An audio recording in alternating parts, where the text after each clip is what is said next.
Hello and welcome to another Raggy's Beers, Wines and Spirits review. Today, or tonight even, I'm going to be reviewing this. From Big Hug Brewing, it's red wine. This is a 5% beer, 6 different malts, bloody hell, light, 6 different malts in rye, combine with Mosaic, Columbus and Target to give our most complex beer. A vibrant and red in colour, a good body and notes of mango, citrus and pine. A dry, juicy finish. Anyway, dogs running around outside. So we'll pour it out and then we'll talk about Big Hug Brewing. Now I got this beer from lowcostbeer.com. Spent 35 quid, got a load of beers at a good price. And right, well that's so yeah, the beers are either short date or slightly out of date. So and it's a good way really, because we don't want to see beer chucked away. And it's good for breweries that for whatever reason, if not managing to sell it or they brew too much, that they're getting their stock out there, getting it sold, getting some recognition for what could be a decent beer, you know, and that's all important in this day and age. So it says here, Big Hug Brewing came together in 2014 and was founded by 3 friends, Matt, Dan and Chris. The idea though was seeded in early 2012 of a random chance meeting at a wedding between Dan and Henry. Henry was about to attend the then only brew and distillation course in the UK at Heriot-Watt, one of the world's leading universities for pioneering research, informed by the needs of the business and industry, and craft beer was about to boom. And it tells you the old story here. I'll be on it all day talking about that, so I think we'll leave that. But yeah, it's nice that 3 people came together to brew beers and get the beer out there. So let's have a look. So they've got this, they've got a Pilsner. Have I got that as well? No. They've got a juicy pale at 4% and red rye, and they've also got a black IPA.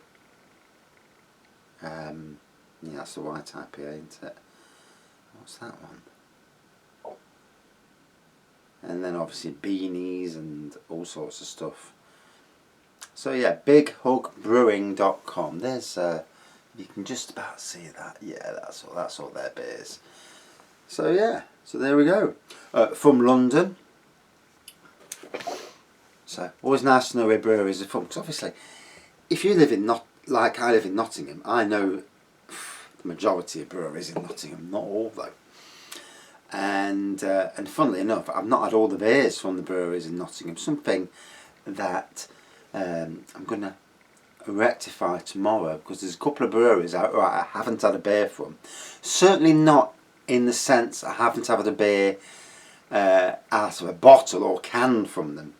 I have, however, obviously been to Robin Hood Beer Festival and drank Nottingham beers. Nice fruity nose. Got a whiff of hops then from it. Obviously still a decent sized head. Let me let the head go down and just drink it out of the can for a second. Whoa, that's got some potency. So obviously when you pour it out, when it's in the can, it's been in the can for X amount of time. And I'm just trying to see the date. Can't see because the lights are blinding me. So yeah, it's got end of November's date on it. So we're in May, aren't we? So 6 months. Is that an issue? Hell no. And anybody thinks it is, no, it isn't. And obviously, it's best before, not used before, and it's always something to remember with beers. It's not like a steak that's been in your freezer for 3 months and you know, then you try and eat it. Yeah, you'll have issues. Although I always wonder how they've gone with aging beef and that, you know. Aged for 30 days, what does that mean then? Do I really care? No. I'm all about the bacon, not the steaks. Although I do like a nice steak, obviously.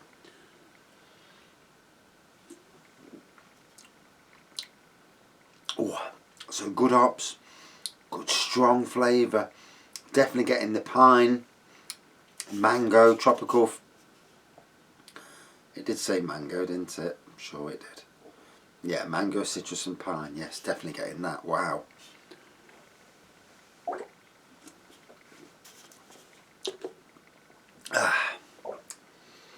So it's Friday night, and obviously like a lot of people up and down the country, we're all drinking at home. Cheers. Although this review will most probably show up on Saturday morning, because I've already got 2 reviews to publish beforehand. I like to be one ahead if I can.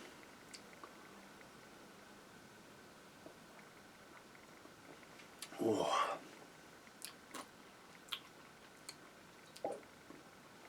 And tonight I've been reading up about, I mean this is just about breweries in Nottingham, and there's stuff I just did not know. And obviously, I suppose sometimes it depends if you go to the pubs in Nottingham a lot and go to the brewery taps and all that. I don't really do that most of the time because I haven't got the cash to go spending at the weekend downtown. And much as I'd like to, I just don't have the readies. I mean, at the moment I've been spending quite a bit on beers, but getting beers for 30 quid against going into town. I mean, you go into town for a night out, you know, 30 quid is it's a lot more than 30 quid to go out to drink. Well, if you could go out drinking on 30 quid, you've done well.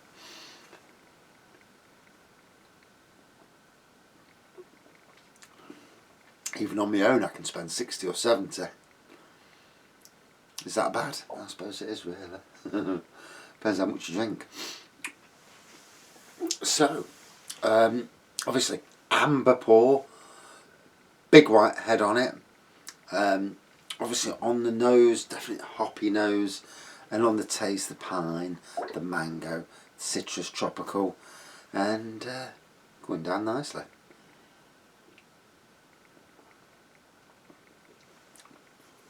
And like I say, this was on lowcostbeers.com. I don't think it is anymore.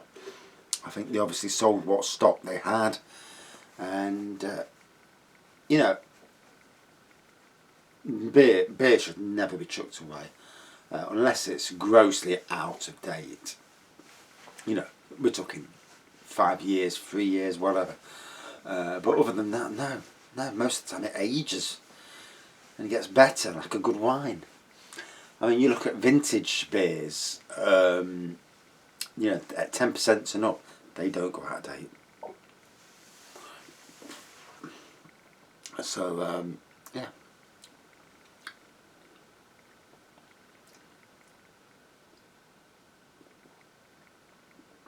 So I just watched Beauty and the Beast. I watched Hermione playing the Belle. She did a good job there. Well proud of her. Well proud of the British doing well in America. You know, big place. And the adaptation of the film was a good adaptation. It brought more to the original story than probably The Lion King, which was basically a carbon copy. Although, you know, when you've got the ability to update films for this generation, it's a good thing to, if the film can be done better or equally as good but with some differences, then it is a good thing. It's not just about getting the money out of people. And yeah, I've never watched Dumbo, some of them. So I watched Lion King, that was alright. Aladdin was good, although to be fair, Robin Williams was an amazing genie. Will Smith played a good genie, but Robin Williams was something just different. And a bloke who took, you know, with obviously mental health issues and that, so just goes to show you, no matter what money you've got and fame, you know, mental health still gets you. And yeah, I can certainly relate to that, you know, my own issues with anxiety and and stress. Not so much depression, because I'm not depressed at all. Although the feeling about going to work Monday is depressing me, but but in some ways, you know, going back to normality is also a good thing. You know, as much as you don't want to go back to normality. Although I still think we're a week too early. But obviously, in these testing times, as a breadwinner, we must bring the money home. So, you know, it's one of them really. And there's a lot of people who've not stopped. In fact, whose work rate has had to go up in this crisis. And you know, you put your hats off to all them people. You know, you think about the nurses and doctors, especially them working on COVID wards. That is beyond scary. You know, the anxiety that they must be under is so immense. Scary sound. So anyway, this is going down lovely. Let's I mean, obviously I've never heard of Big Hug Brewing. They'll hear of me by the end of tonight when I tag them.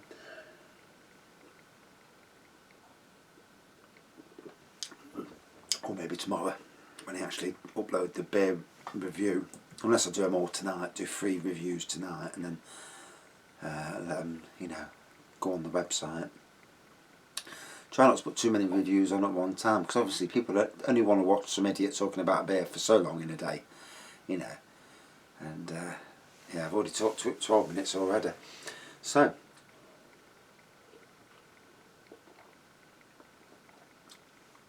what a nice bite in there as well.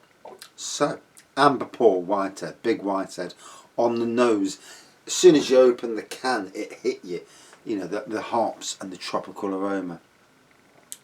In that tropical aroma, obviously definite mango, citrus, pine, but in a good way as well, not too in your face, because there are some beers out there, I'm not naming names, but if you've watched my reviews from the start, you'll know anyway, that are just too intense on the pine, and to the stage where it's virtually undrinkable.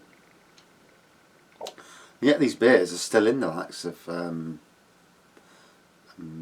Tesco's, I think. Was it Tesco's? Oh, it might have been Asda. Yeah. But anyway, this is a nice. It's above subtle, so it will give you. It will test your taste buds. You know you're drinking it, but isn't that what we're here for? To test our taste buds. So yeah, very nice. Oh,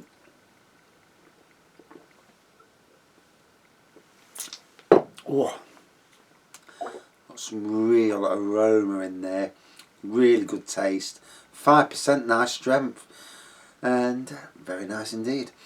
And obviously bighugbrewing.com is the website where you can get it from, and some of its family members as well. They actually do a mix box, so that's interesting, you know, if you want to try it out. It's not available anymore on lowcostbeers.com, but it's a good thing, because, you know, if you live in a certain area, you know, like I already said, you know about the beers and the breweries to a certain extent. But to test something from way down south in London that you've not seen in the supermarket, because let's be fair, most of us go to supermarkets and get most of our beer from there, until this has happened, and obviously we're getting our beer from wherever we can. Yeah, but anyway, very nice red wine beer. Good strength, good taste, good aroma. Can't fault it. There's no other thing to say about it. Out of 5, 4.2 out of 5. Nice, not bad at all. And that's it for this review. Thanks for watching. Thank you for subscribing, and as always, stay safe and drink some beer. Cheers.